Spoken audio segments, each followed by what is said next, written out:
recording the session right now. So welcome again. I'm Chris McNamara, Mercer Marsh Benefits. Our role today is to take you through some details about how you can potentially start saving money almost straight away. And that is make the most of the income that you've got coming in as well, again, alongside hospitality action. Our role is not to give you financial advice, so I can't tell you what you should or should not do.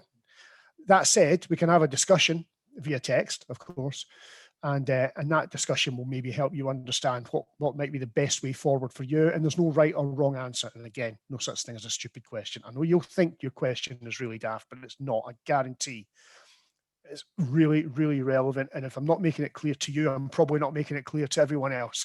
Or if there's something you disagree with or you want to know more about, also, please get yourself involved. The session itself should last about an hour, maybe a little bit less. That really depends on the number of questions that you have. So the important thing is to have control over your day-to-day spending.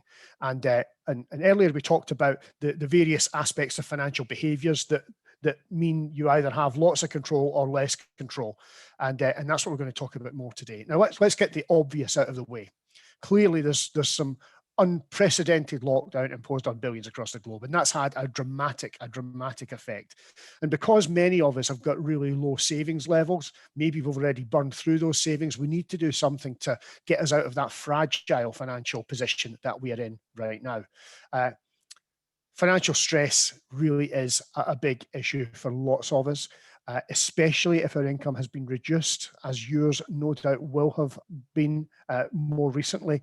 So it's important that during this period when maybe we have a little bit of extra time, we can take on the challenge to try and change some of the financial habits we've got used to doing and change them into a more positive outcome so that we have more left over at the end of the month, or we're getting a little bit more for the money that we're spending. Lots of text here, basically just saying your employer has arranged this session.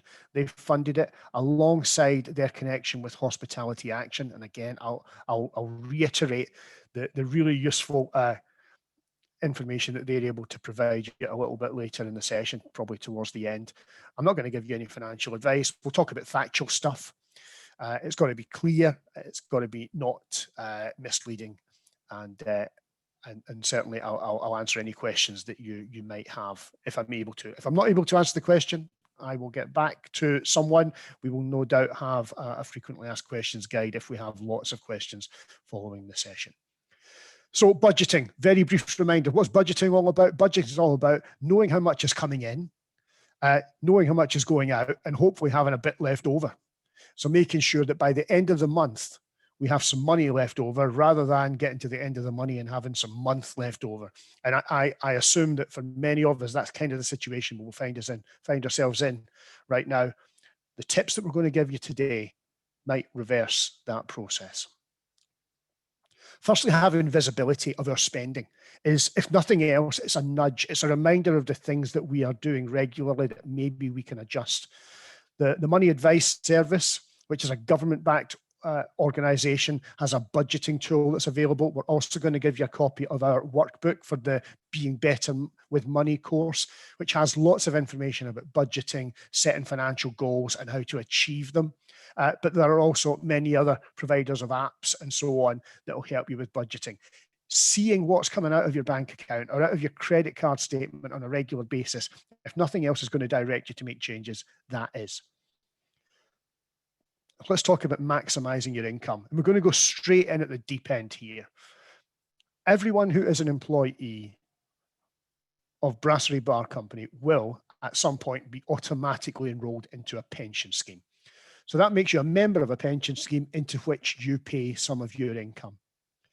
I've got an example on the screen here for an individual who is on a salary now earning £18,500 a year. Now that may or may not be you, but you'll take the point when we look at the example. When you first joined that pension scheme, when you were automatically enrolled into it, you would have received some information about opting out of that pension scheme. How do you opt out? You opt out usually via the pension provider. That pension provider is Nest. If you need more information about how to get a hold of them, you need to get in touch with Helen or Wama. they will be able to provide you the contact details, or indeed Google Nest pension provider, and it'll give you all of the information and able to enable you to contact them. To get in touch with them, you will need some details. It would be great if you had your policy number. If you do not have that, you will need your national insurance number, and that will give you enough information to be able to talk to them to do what I am about to propose you might decide to do. Remember, we cannot advise you do this. Right now, you're making a contribution to the pension plan. The company pays in, they're putting in £46.25 a month if you're on £18,500 a year. And you are making a contribution of 5% of your earnings, and that's £77.08. However, that's not what's actually deducted from your salary. You have an amount of £61.66 deducted from your salary, and that's what gets sent off to Nest, the pension provider, and Nest add in some tax relief. So the real cost to you, the bit that you see coming out of your take-home pay, is £61.66 every month if you're earning £18,500 a year. An average weekly spend on food shopping for a couple without children is around about £60 per week. If you propose to pause your pension contribution, and remember, you can pause and restart. You do not need to pay back missed contributions. If you feel that an extra £61.66 coming into your household right now might be appropriate, then pausing might be an appropriate thing for you to do. Please be clear. Your employer cannot and is not recommending you do this, and neither are we at Mercer Marsh Benefits. We're letting you know that you can. Quite often, people who are members of pension schemes think because you've been automatically enrolled, you're stuck in it. You are not. At a time like this, maximizing the amount of income coming into your household after deductions is vital. And this is a straightforward way of you immediately increasing that income into your household. Yes, it will have an impact on your future pension benefits. However, in the short term, making sure that you're keeping your head above water, that you're paying your bills, paying your food costs might be more appropriate. So I ask you to give that some thought. That might be something that you would consider doing. Okay, other ways to maximize your income. So we're talking about money coming into your household right now. We mentioned in the last session, is your tax code correct? Well, how on earth do you determine whether your tax code is correct? You're going to receive a copy of this presentation after it's delivered today. You'll receive a PDF copy of it. So all of the links that are on the screen right now are all clickable. So for example, if you want to understand more about how you find out about your tax code, click on the tax code link. It will open a web page that will give you more information about finding out about your tax code, and indeed where you can discover whether you've got the right one or not. Recommend everyone does that. Even if you're not in any financial difficulty right now, it's right that you pay the right amount of tax. If you're electing to not change your pension contribution, you need to make sure you're getting the right kind of tax reliefs because you're entitled to some. If you're a person who is married or in a civil partnership, then it is possible that the person who is not a taxpayer, if one of you is not a taxpayer and the other one is a basic rate taxpayer, the non-taxpayer can give some of their tax-free allowance to you who is a taxpayer. In some circumstances, that can instantly save the other individual who is a taxpayer £250 per year. That's £250 for no loss in either direction. So again, the link is here, marriage allowance. So please, if you are a person who is married or in a civil partnership and you are a taxpayer and your spouse or civil partner is a non-taxpayer, please click on that link and see if you could potentially save yourself up to £250 a year in tax. And almost certainly by now, you will have had a look to see whether you are entitled to any state benefits. Remember, this session is probably not directed just at you. It could be directed at you, at your loved ones, at your family and friends. Others may be going through the same situation or similar to what you're going through right now. Everyone can utilize the information you're receiving today. So the slides, when you receive them in PDF format, it may be appropriate for you to pass them on to anyone else, and please feel free to do that. If, like me, you probably have a drawer in your house that's full of stuff. And that stuff is probably things like old mobile phones, chargers, old bits of electronica that we no longer use because they've gone out of date. Well, just because you don't really value them right now doesn't mean somebody else won't. There are organizations out there, and again, behind the easily sold link that you can see on the screen right now, which will be happy to purchase these items from you. Likewise, CDs and DVDs and even books can be provided to these companies, and they will give you cash back for your sale of those items to them. It could not be easier. The instructions are behind the link. Think about the items. Do you love them? Do you care for them? Do you use them? If not, don't chuck them, don't throw them away, sell them, either via the process that I just mentioned or by using well-known online auction or sales sites. Let's talk about cash. How many of us are still using the same bank account right now that we have been using since we left school? It is with alarming regularity that we meet 50-year-olds, plus 50-year-olds, 60-year-olds even, who have banked with the same organization since they left school or college. There are banks out there right now who would be willing to take you on as a new customer, and just because you move to them, they will give you £125 credited to your bank account immediately. They might give you a higher rate of interest. They might give you better terms and conditions than your current bank account. So some of the links that you see on the screen right now will help you determine, are you currently using the best bank provider? And if you decided to move, what would the options be and how could you benefit? If you're what's considered a lower earner, the government has a sponsored scheme to help you to save. So for every £1 you put into the Help to Save scheme, the government will top that up with another 50 pence. Now, I understand that right now we're talking about trying to save money outgoing. However, if you do have enough to save for the future, that might be something worth looking at. And remember, all money saved in banks or organizations that we're suggesting here are protected by the Financial Services Compensation Scheme. So as long as you don't have more than £85,000 in each of them, you're protected. And that would be a really nice problem to have. Let's talk about minimizing your expenditure. So the money that comes out of your household, let's see how we can reduce how much is going out. We mentioned in the previous session Maslow's hierarchy of human needs. And at the time, we highlighted that what's most important are the absolute immediate requirements. So things that you are doing right now. So your rent, your food, utilities, and in some cases, your protection.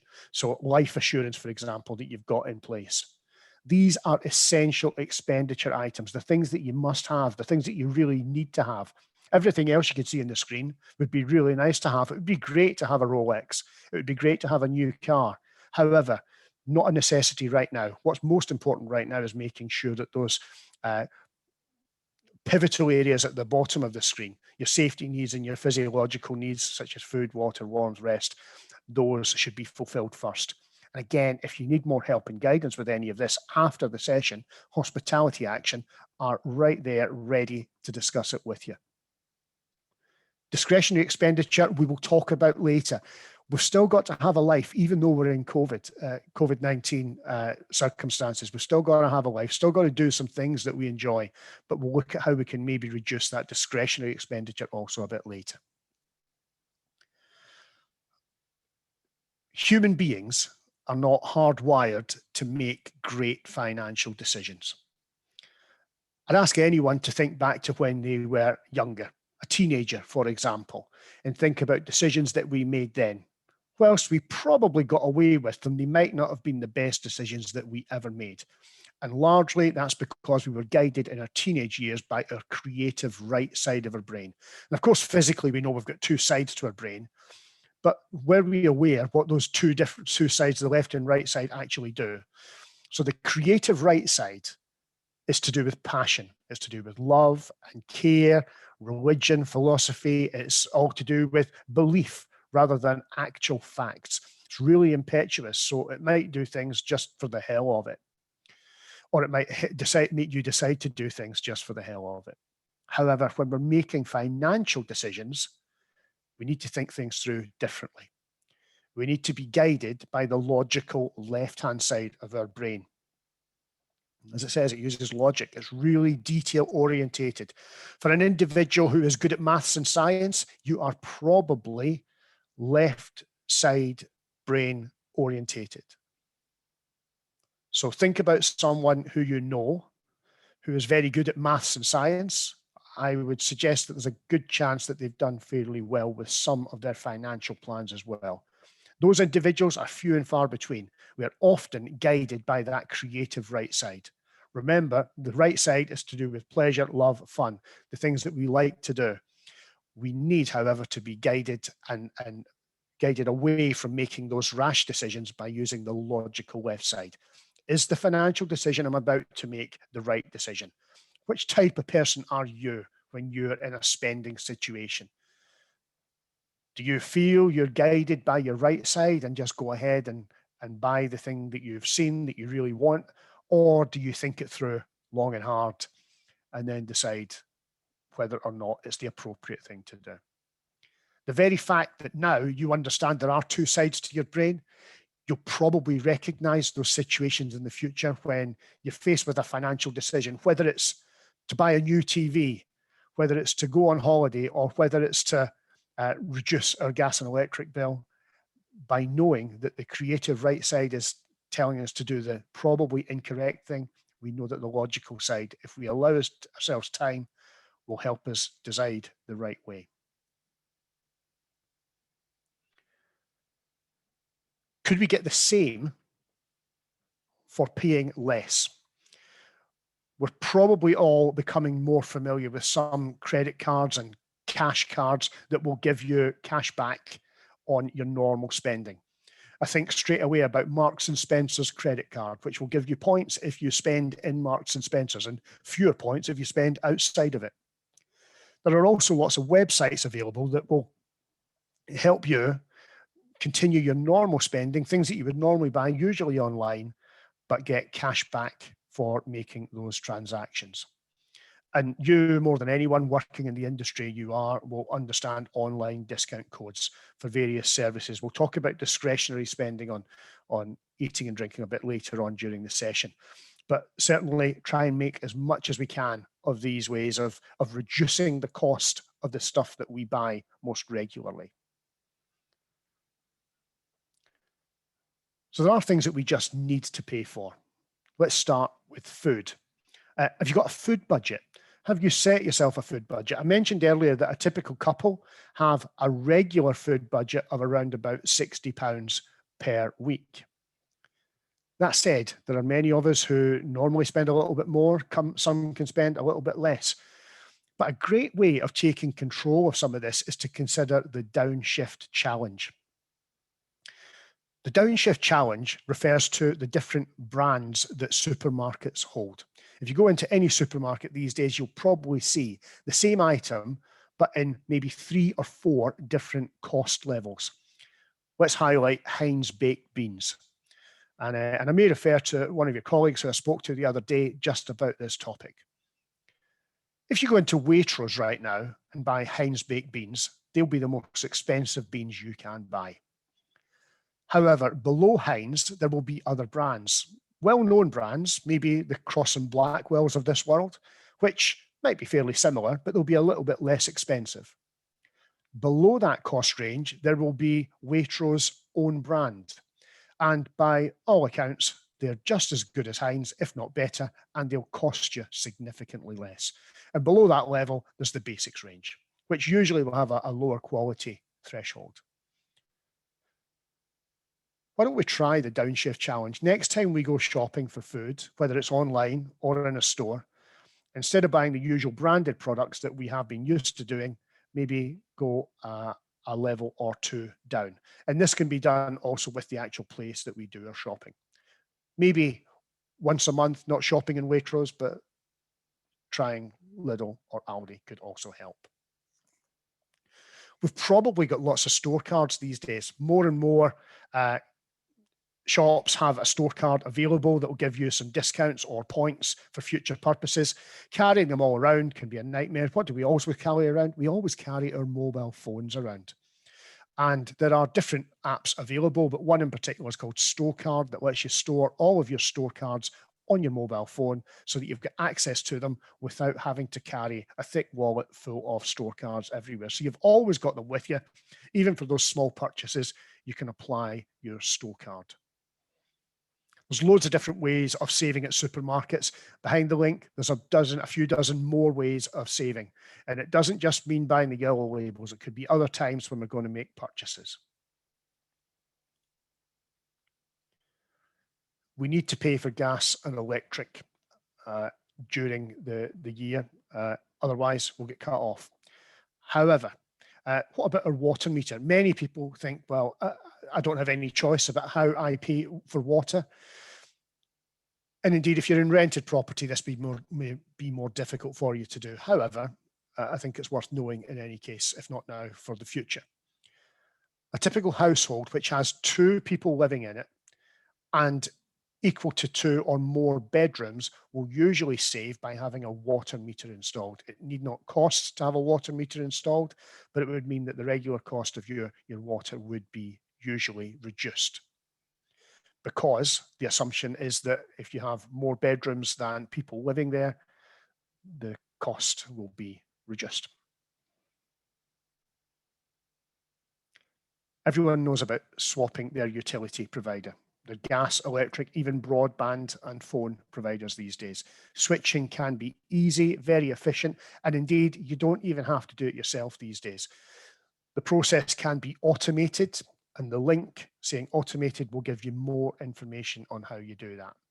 I mentioned earlier about visibility of your spending habits is useful. Visibility of how much energy you're using can also incentivize you to use less. Could you use less? Having a smart meter installed could be the thing that incentivizes you to use less because you'll see just how much you're using, maybe when you're not even at your property. We'll live somewhere. Many of us might be renting, and clearly it's difficult to negotiate with a landlord to say you would like a reduction in rent. However, more and more landlords are becoming sensible. More sensible in the fact that they understand that if you were a good tenant now, you're likely to be a good tenant in the future. And if you have a sensible and adult conversation with them about the cost of your rent, explaining your situation, it may be possible that you could get support from the landlord with a reduction, or maybe even discuss with your local authority about how you could maybe claim benefit for that. There are 50 tips for renters behind that link. Please do have a look. If you're on the housing ladder and you've got a mortgage already, maybe there's a better deal out there. Right now, to get involved in that would usually involve some cost. Some lenders will allow you to add that cost to the size of your mortgage. So that's something to think about, but be aware you might be increasing the size of your mortgage. Some lenders are also offering, and not just mortgage lenders, but other lenders like car finance are offering payment holidays because of COVID-19. Remember that if you do take one of these payment holidays, it will reduce the cost now for a period. But remember, at some point, you will have to pay for that, either with an extended period on your mortgage, or the cost will initially go up by a small amount because of the months that you have not paid. So remember, that is not a free lunch. It's something you can do. Think long and hard about whether it's appropriate for you.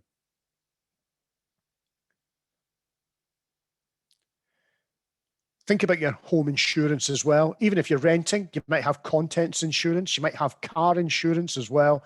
These all automatically renew. Don't rely on automatic renewal because invariably you're going to end up paying more. Think about your council tax band.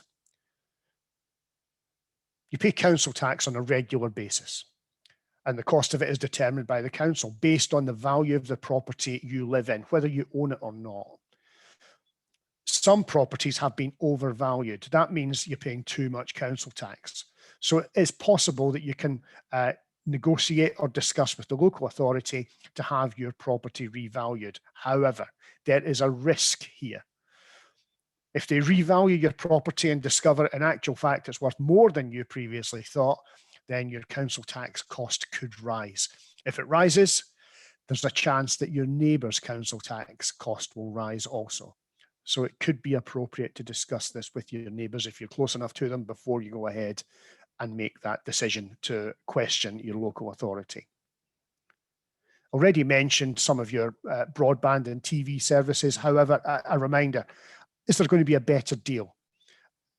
Right now, a discretionary spending might be something like Netflix, and it could well be a lifesaver for your family. So, whilst we're trying to reduce cost, there might be some things that for your family politically might not be a good idea to reduce those costs.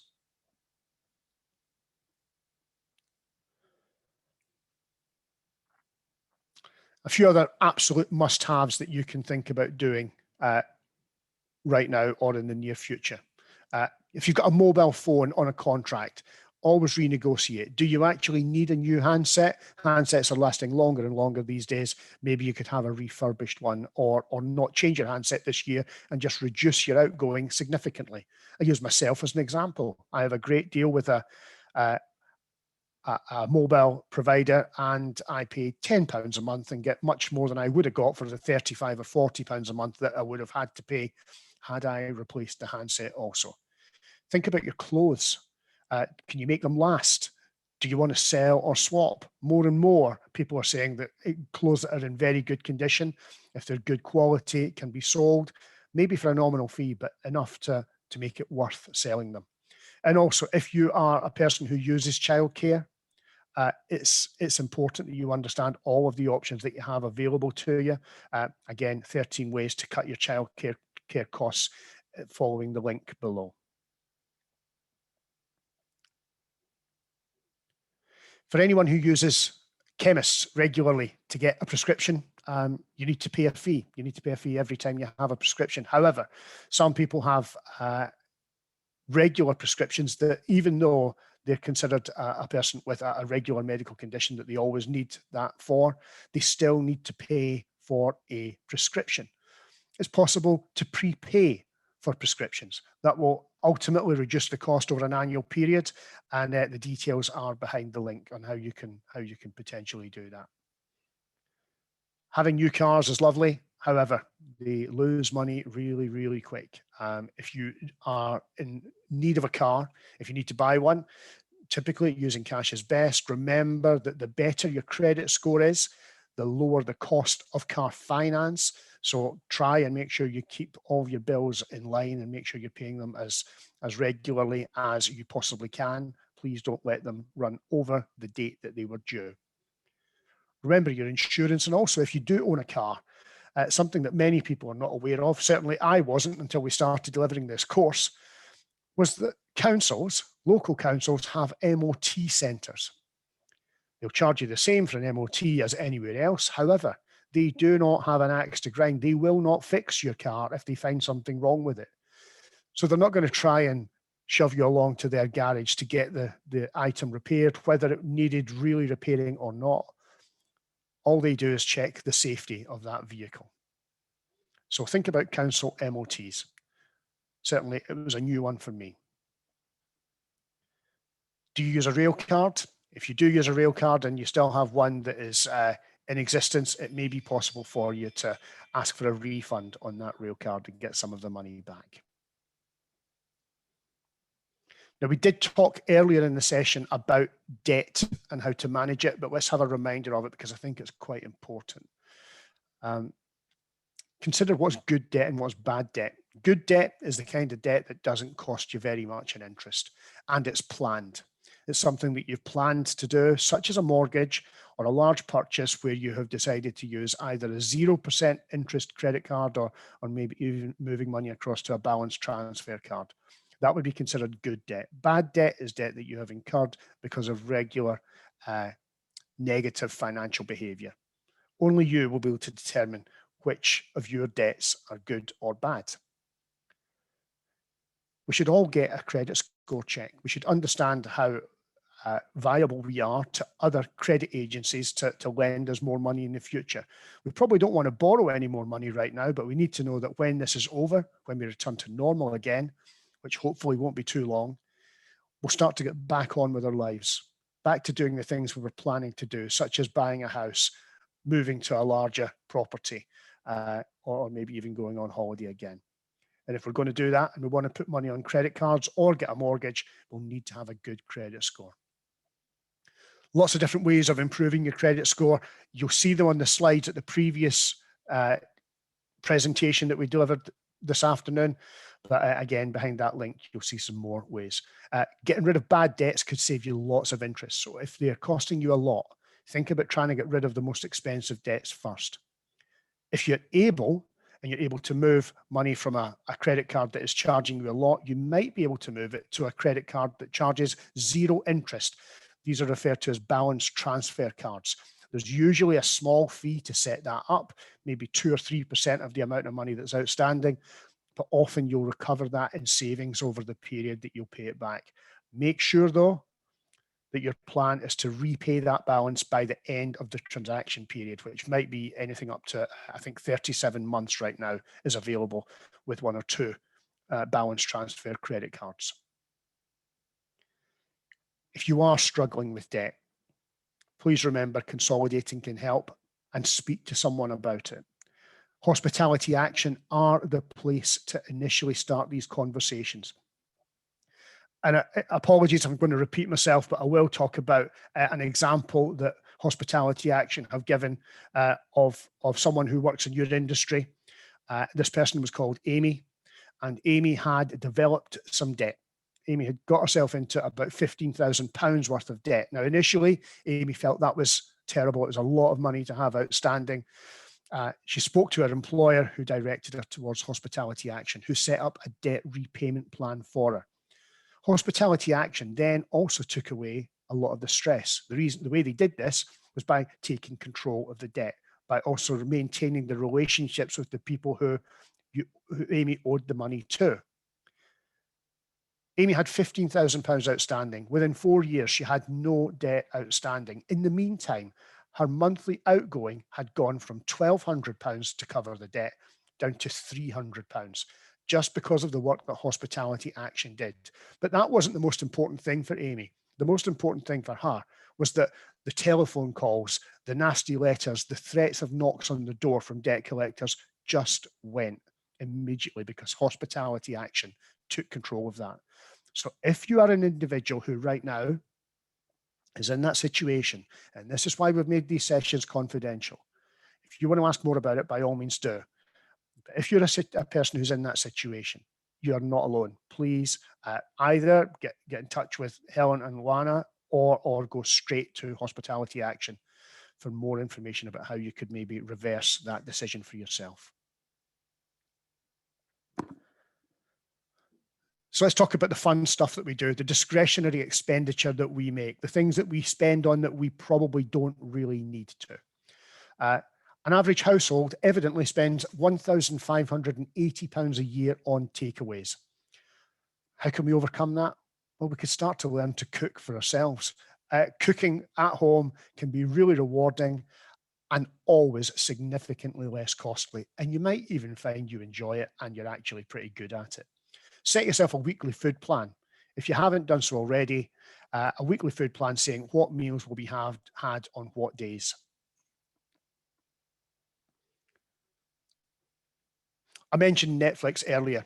Entertainment is really important right now, but also we need to be sensible about how much we're spending on that. Think about the TV packages that we might have. Do we watch all of the channels? Is it possible for you to reduce that cost by maybe not using sports channels, or not paying for sports channels that we don't use anymore? Are you a member of a gym? Clearly gyms are closed right now, but is there a possibility that your gym are still deducting the direct debit from your bank account? And on that point about bank accounts, it'd be a great idea to assess our bank account regularly. A couple of reasons why we should do this. Firstly, we'll see repetitive spending, and we mentioned this in the previous session. My colleague, for example, noticed he was spending a lot of money in coffee shops, discovered that if he only had one less coffee every day, he'd be able to save about £1,095 a year. That seemed like an easy task for him to achieve. Also, he may be spending more on his TV outgoings and so on. So if we have regular outgoings that are happening on your bank statement, it's easy to see them. Remember, I mentioned visibility earlier.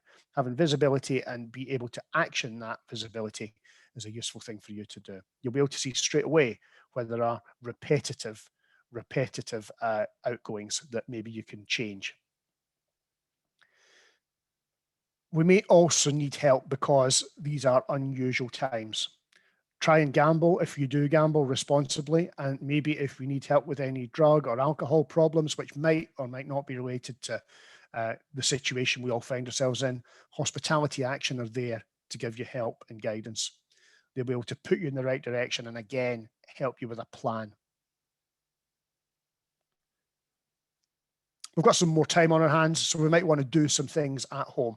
We might want to do some things that improve the home we live in. Even if we rent it, we can still make some changes to it and make it a more comfortable place to live. There are less expensive times during the year when we can buy various items for our household. For example, if you need to buy some paint or decorating materials for a house or garden, buying it around bank holiday time is never a good idea. B&Q know you're coming, so they will put their prices up at that point. So it's a good idea to maybe try and look at other times to purchase the materials and then do the changes at bank holiday time. Interesting fact, well, it's interesting to me anyway. The average drill that someone buys for their household, you know, an electric power drill, during its lifetime gets used for 12 minutes. Now, I don't mean 12 minutes a day or 12 minutes a week or 12 minutes a month or even a year. It's a total of 12 minutes. So if you're going to be doing some work and you need a drill, might it be more appropriate to borrow or rent one if you can actually do it? Really near the end of the session now, remember this will end. What we're going through is going to change, and eventually we will want to go on holiday again and we'll be able to. Please make sure if you are booking holidays that you have COVID-19 protection, so that if you get stuck somewhere, you can either be put up where you are or maybe get home via a different route. And if you have more time in your hands, it might be a consideration to try and take longer to get to the destination by having flexible flights, not necessarily going directly to the destination, but going via a different kind of route. Fare aggregators online will be able to help you with that. If you are going abroad, it's important you have access to cash, having access to money, and there are some credit cards available that are specifically for use when you are abroad, and they'll give you the best rates, exchange rates at the time you actually make the purchase. And also it's one of the few times when drawing cash on a credit card can be an appropriate thing to do. So think about taking action. Some of you now will have sat through 2 sessions, and I hope you've found at least 1 or 2 nuggets of information that are going to help you in the future. Think about those 4 pillars of financial well-being. The most important one is on the left, and that's having control over your day-to-day. In the future, however, you'll probably want to take action to make sure you've got financial choices in life. That's things like retirement planning, maybe getting on the housing ladder. You also want to review, so you want to make sure you're on track for your future. But finally, you'll probably at some point want to have the ability to absorb a financial shock. So have an emergency fund. But right now, let's focus on the far left. Focus on having control of your day-to-day. Work out what your budget is. Can we do something about that budget to make it bigger? Understand your assets and liabilities. So what do you have coming in? What do you have going out? What do you own? What do you owe? Think about the income, the money that's coming into your household. Is it just from the earnings from your employer, from furlough? Is it from other directions? Could it be from state benefits? Have you not taken advantage of everything you possibly could? Could you maximize that income by reducing your pension contribution or pausing it until times are better? Think about minimizing your expenditure. Pause or reduce the things that you don't necessarily need, but try and make sure you hang on to the things that are most important, such as your life assurance. And finally, if you are lucky enough to have any savings, some of which could provide you some more income, does that money sit in the appropriate place? Could you move your bank account elsewhere to immediately give you a boost and then maybe give you more interest on the money that sits within that bank account in the future too? So finally, just a bit of further help that's available to you from the Money and Pension Service. I talked about them earlier. Moneysavingexpert.com, with whom we are not affiliated, but they're just a great resource for information. If you have debt requirements and you'd rather not talk to Hospitality Action, I would suggest you do, but Step Change is a charitable organisation that can help. And certainly Juana and Helen are really keen to hear from you. So if there's anything they can do to direct you in the right way, please get in touch via the wellbeing brasserybarco.com email address. And remember, Hospitality Action are there for you. Your employer puts that service in place. It's called an employee assistance program. And that's exactly what it does. It's designed to assist employees. So please remember, it's always available. So, ladies and gents, I think that's everything I wanted to say today. I hope you found the session useful. What I'm going to ask you to do now is use the Q&A function. If you have any questions, please type them out in the Q&A function. Ashley will read them to me, and I'll hopefully answer for you today. And I would open the floor to anyone who has their mics open. If Helen and Juana want to say anything, please, by all means, open your mics too. So any questions, please tap away on the Q&A function that you'll see on your screen. Thank you.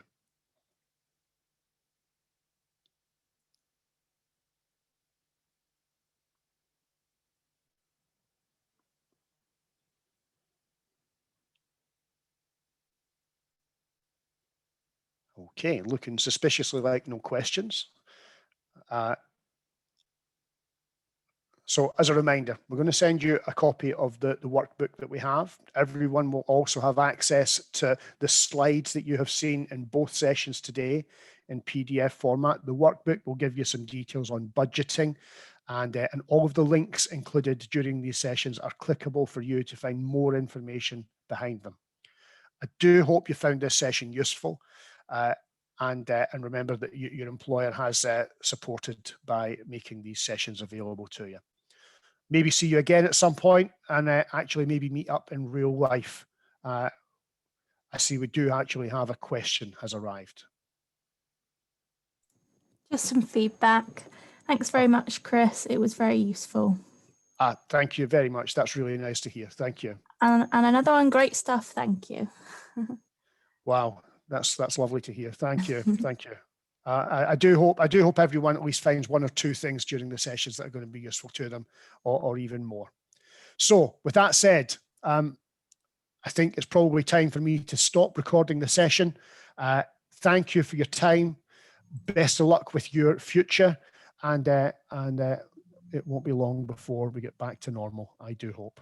Thank you very much. Thanks. Bye-bye.